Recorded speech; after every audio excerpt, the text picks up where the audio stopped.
Фамилия, имя, отчество. Мастыров Нурал Кошпарович. Год рождения. Халиев Самат. 15.01.90. Халиев Аскар. Уроженец. Кыргызстан. Именно Гаянан.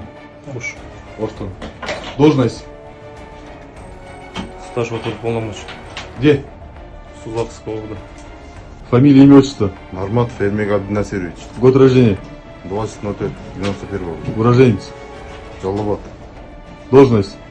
Оперуполномоченный ОУД АУР Сузавского района.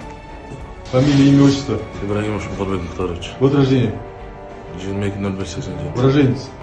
Орская область, Сарванский район. Должность. Замначальник уголовного Где? ОУД Сузавского района.